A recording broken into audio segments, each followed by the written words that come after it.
अरे विद्यार्थियों, नमस्कार। आप सभी का इस ई क्लास में हार्दिक अभिनंदन है, स्वागत है।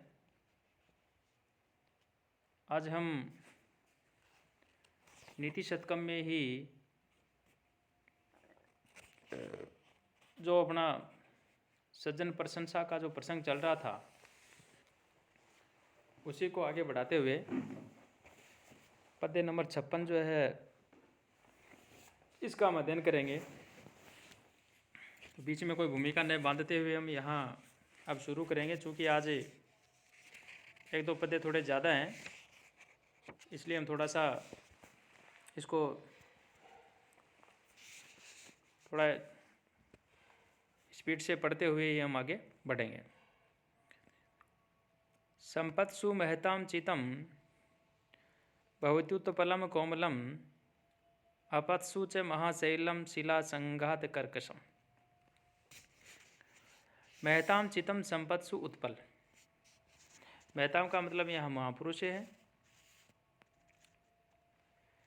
महतां चितं संपत्सु उत्पलम यानी सज्जनों का जो हृदय है वह समृद्धि काल के अंदर वह कोमल जो उत्पलम कोमलम भवति यानी कोमल जो कमल है उसके समान कोमल होता है। आपत्सु च महाशैल शिला संघात कर्कशम भवति और संकट के समय में विशाल पर्वत की जो चट्टान है उन चट्टानों के समूह के समान जो है कठोर बन जाता है।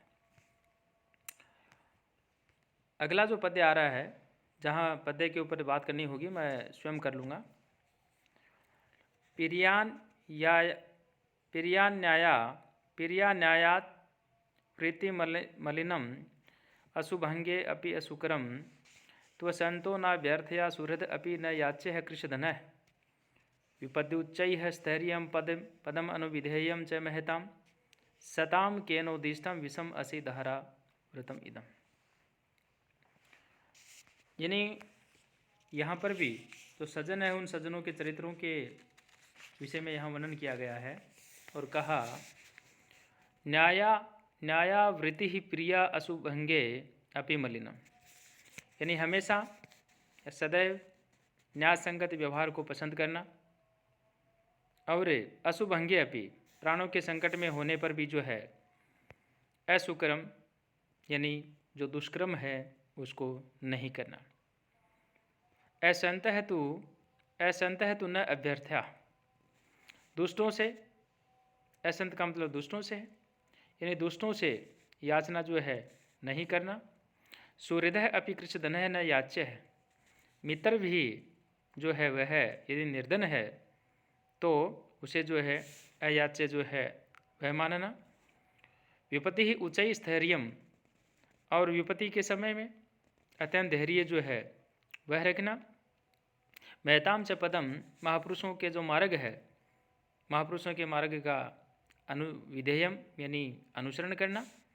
इदम विषमम असि धाराव्रतम सताम केन उदिष्टम ये असिधार जो व्रत है यानी कठोर मार्ग के ऊपर चलने वाला जो व्रत है नियम है ये सज्जनों को किसने सिखाया।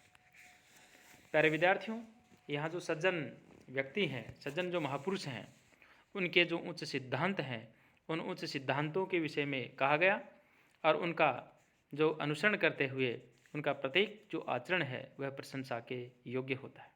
वे हमेशा जो भी न्यायोचित व्यवहार है उसी को ही वो अच्छा मानते हैं। प्राणनाश की जो नौबत यदि आ जाए तो ऐसी स्थिति में भी वो कभी भी निकृष्ट जो कार्य हैं, दुष्कर्म जो है या न करने योग्य जो कार्य हैं उनको वो नहीं करते हैं। कभी दुर्जनों से वो जो है याचना नहीं करते हैं। निर्धन मित्र से भी वे जो है आर्थिक सहायता मांगना जो है वो उचित नहीं समझते हैं। और विपत्ति में अत्यंत धैर्य रखना और महापुरुषों के मार्ग का अनुसरण करना ये उनके चरित्र की विशेषताएं हैं। तो इस प्रकार से उच्च सिद्धांतों के अनुरूप आचरण करना समुचित जो तलवार सचमुच में जो तलवार है उस तलवार की धार के ऊपर चलने जैसा कठोर व्रत है। ऐसा जो कठोर संयमपूर्ण जो जीवन है सत्पुरुष वास्तव में ही स्वतः ही अंगीकार करते हैं। कोई अन्य व्यक्ति उन्हें जो है नहीं सिखाता है, नहीं ही उनको बताता है। शिखरणी छंद का ये उदाहरण है। अन्य व्याकरणात्मक टिप्पणियाँ हैं, उनको आप यथा समय जो है साथ साथ में इनको याद करते रहेंगे, लिखते रहेंगे।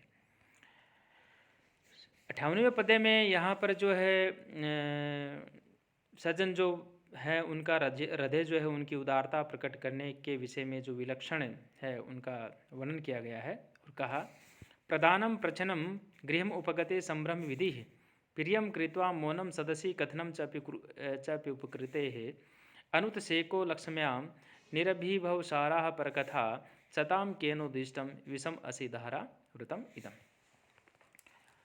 प्रचनम प्रदानम यानी जो भी दान दिया वो दान हमेशा गुप्त देते हैं। तो प्रचनम दानम, प्रचनम मतलब छुपा हुआ, दानम मतलब प्रदानम मतलब देना, यानी गुप्त दान देना। गृहम उपगते संभ्रम विधि ही, घर आए हुए जो भी अभ्यर्थी है, जो अतिथि है, उनका जो है मान सम्मान करना। प्रियम कृत्वा मौनम, यदि किसी का उपकार करते हैं तो उपकार करके जो है शांत रहना, चुप रहना, अर्थात जो प्रदर्शन है वह प्रदर्शन वो नहीं किया करते हैं। उपकृत है कथनम लक्ष्य हनुत शेक है, और अपने घर पर जो किए गए उपकार हैं उनका जो है सभा अपने ऊपर, अपने पर यदि किया गया किसी का उपकार है तो उसका जो है उपकृत है कथनम, यानी उनका कभी जब प्रसंग आता है तो सभा के अंदर उनकी तारीफ करते हैं, प्रशंसा करते हैं। लक्ष्मी अनुत शेक है, लक्ष्मी का मतलब धन से है, धन प्राप्त करके कभी भी वो घमंड नहीं करते हैं, यानी गर्व नहीं करते हैं। निराभिभव सारा परकथा इदम विषमम असिधारा व्रतम सताम केनुदिष्टम। इस प्रकार से दूसरों की चर्चा में कभी निंदा को स्थान नहीं देने वाले, यह उनका जो कठिन मार्ग जो है, असिधारा व्रत जो है, दुष्कर जो व्रत है, सज्जनों को जो है किसने सिखाया। यहाँ पर भी आपको वही शिखरणी छंद का उदाहरण है। और अगला जो पद्य है वहाँ की तरफ हम बढ़ेंगे, उससे पहले व्याकरणात्मक टिप्पणियाँ वो आपको ध्यान में रखते हुए आगे बढ़ना है। संतप्त अयसी संस्थितस्य पयसो नाम अपि न श्रूयते। यहाँ थोड़ा सा सुधार करेंगे, ये जो पहली लाइन के अंदर न से पहले नामाई दे रखा है या नाम अपि दे, आप जो है इसको सुधार करें। नाम अपि न श्रूयते मुक्ताकारतया तदेव नलिनी पत्र स्थितम राजते अंतः सागर सुक्तिम मध्य पतितम तन्मौक्तिकम जायते प्रायण अधम मध्यम उत्तमम जुषाम एवं विधा वृत्तिः। संतप्त अयसी संस्थित से पैसा है नाम अपि न श्रूयते। यहाँ अधम मध्यम उत्तम जो लोग हैं उनके संसर्ग का जो परिणाम है उसके विषय में ये बात कही गई है। और उदाहरण यहाँ तपा हुआ जो लोहा है उसके ऊपर किस प्रकार से कैसे पानी गिरता है उसके माध्यम से शुरुआत करते हुए यहाँ पे बताया गया है। संतप्त अयसी संसित से पैसा है नाम अपि न श्रूयते, यानी तपा हुआ जो लोहा है उस तपे हुए लोहे पर यदि पानी की बूंद गिर जाती है या पड़े हुए पानी जो है तो उसका नाम जो है वो भी हम नहीं सुन पाते।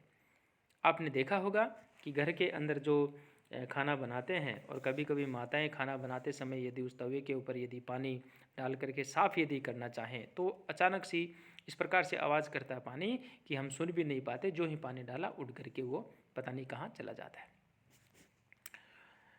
तत्एव पय है, और वही जो पानी है क्या है, नलिनी पत्रम स्थितम, यानी जो जल, वही जो जल है वह कमल पत्र पर यदि स्थित होता है तो ऐसी स्थिति के अंदर जो है वह मुक्ताकारतया राजते, राजत का मतलब सुशोभित होता है, चमकता है। वही जो जल है वही कमल पत्र पर स्थित हुआ जो है वह मोती के समान चमकता है। तत् अंतः सागर सुक्ति मध्य पतितम मौक्तिकम जायते, और वही जल समुद्र के अंदर जो सीप है उसके बीच में पड़कर के जो है मोती बन जाता है, मौक्तिकम जायते मोती बन जाता है। प्रायेण अधम मध्यम उत्तम जुषाम एवं विधा वृत्तिः भवति, यानी प्रायः है नीच मध्यम उत्तम जो जन है उन जनों के आश्रित जो लोग हैं उन लोगों की जो है ऐसी ही जो दशाएं हैं वो होती है। तो प्यारे विद्यार्थियों, इस प्रकार से ये जो पद्य है जब हम इसका अनुवाद करते हैं उसके बाद में आपको व्याकरणात्मक टिप्पणियाँ जो हैं, यानी जो छंद है, अन्य जो हमारे इसमें शब्द रूप हैं, धातु रूप हैं, अव्यय हैं, उनको छांट करके आप लोग लिखें। संधियाँ हैं वो थोड़ी सरल पड़ती हैं, इसलिए उनको भी आप जो है इसके अंदर लिख सकते हैं। यदि हम टिप्पणियाँ यदि नहीं लिखते हैं तो वहाँ जो है हमारी नंबरों के अंदर जो थोड़ी कटौती होने की संभावना रह जाती है। अब अगला जो पद्य है वहाँ हम आ रहे हैं और यहाँ पे कहा, यह प्रणयेत सुचरितैः पित्रं स पुत्रो यद भर्तुर एव हितम इच्छति तत् कलत्रम तन्मित्रम आपद अपि सुखे च समक्रियम यद एतत् त्रयम जगति पुण्य कृतो लभन्ते। यह है सुचरिता है पित्रम प्रणीयत, यानी जो अपने आचरण से पिता को जो प्रसन्न करे स पुत्र है, अर्थात वह ही पुत्र है। यह भर्तु एव हितम इच्छति तत् कलत्रम, और जो वास्तव में अपने जो पति का हित चाहने वाली है वही जो है वास्तव में स्त्री है, अर्थात वही शयपत्नी है, या हम कहें कि वही वास्तव में उसकी धर्मपत्नी है। यद आपद अपि सुखे च समक्रियम तत् मित्रम, जो विपत्ति के समय में, जो सुख के समय में और जो विपत्ति के समय में, दोनों समय जो समान व्यवहार करने वाला है वही वास्तव में जो है समक्रियम तत् मित्रम, यानी वही वास्तव में मित्र है। जगति पुण्यकृत है एतत् त्रयम लभ्यन्ते, यानी संसार के अंदर ये तीनों जो पुण्यशाली लोग हैं उनको ही ऐसे प्राप्त होते हैं। तो यहाँ जो भी चरित्रवान पुत्र की बात की गई, हित चाहने वाली पत्नी है उसकी चर्चा की गई, और स्नेह रखने वाला जो मित्र है उसकी चर्चा की गई। ये तीनों भाग्यशाली जो लोग हैं उनको ही प्राप्त होते हैं। जो पुत्र सदा हमेशा, यानी जो सदाचारी होता है, पिता को जो प्रसन्न करने वाला होता है, और पुत्र को अपने सत्कर्मों से पिता का नाम रोशन होने को जब सुनने को मिलता है, और निरंतर पति का ही चाहने वाली स्त्री ही आदर्श पत्नी कहलाती है। सुख और दुख में सदा साथ देने वाला मनुष्य ही आदर्श मित्र होता है। तो प्यारे विद्यार्थियों, इस प्रकार से हर किसी को ऐसा सुपुत्र, ऐसी जो धर्मपत्नी और ऐसा आदर्श मित्र जो है वह नहीं मिलता। पुण्यशाली जो लोग हैं वही ऐसे आदर्श पुत्र, पत्नी और मित्र जो है उसको प्राप्त करते हैं। ये वसंत तिल का जो छंद है, यानी 14 उसके अंदर वर्ण होते हैं, उसका ये उदाहरण है। बहुत सुंदर उदाहरण है। इसमें आप टिप्पणी लिखते समय, जैसे मान लो ये है आया, ये सर्वनाम शब्द है। इसके अलावा जैसे मान लो स आया, यहाँ ये भी सर्वनाम शब्द है। इसके अलावा दूसरी लाइन में तत् आया, यहाँ यह भी सर्वनाम शब्द है। तीसरी लाइन में जैसे च आया, ये अव्यय है। तो ऐसे शब्द हैं उनको आप छांटते जाएं, और जो हम जब इसके अनुवाद करते हैं और व्याख्या करते हैं, और उसके पश्चात जो है आप व्याकरणात्मक जो टिप्पणियाँ हैं वह इनके विषय में आप नोट करें तो आपके लिए थोड़ा सा ठीक रहेगा। खैर, अब आइए अगले पद्य की ओर। नम्रत्वेन